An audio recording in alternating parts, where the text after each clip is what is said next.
Welcome to English with Secrets podcast. You know what separates someone who speaks English from someone who commands a room in English? It's not grammar. It's not vocabulary. It's psychology.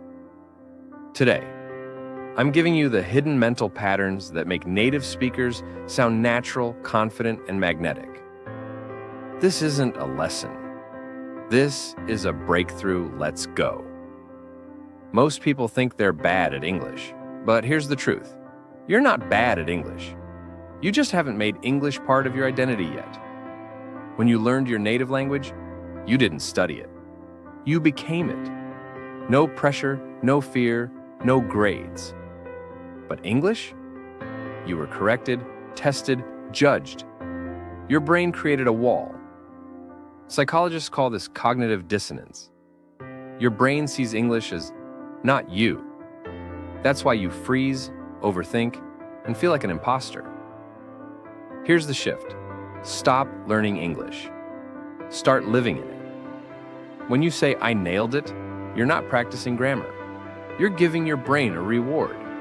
When you say, "I'm all in," you're activating commitment. This is how native speakers think. They don't separate language from identity.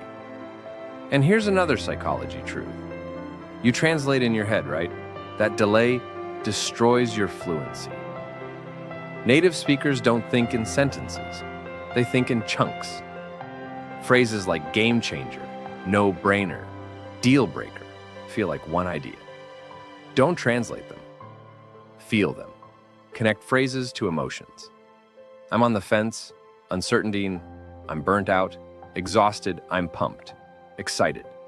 Your brain installs them faster when emotion is involved. Now listen carefully. Native speakers make mistakes all the time, but they never apologize. That confidence makes you believe they're fluent.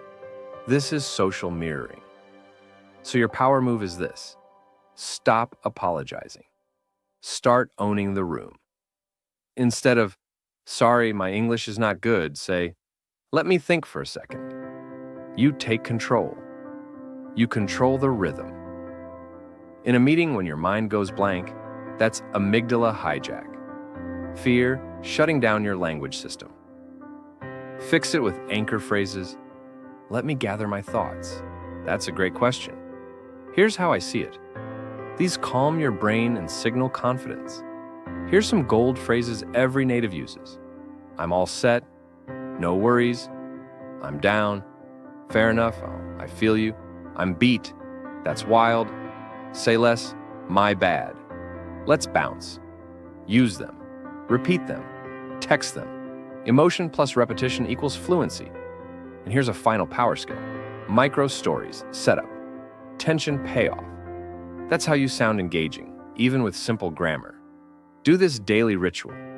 Narrate your morning, 2 minutes. Repeat one native phrase with emotion, 1 minute. Think one thought in English, 1 minute. Look in the mirror and say, "I'm becoming fluent," 1 minute.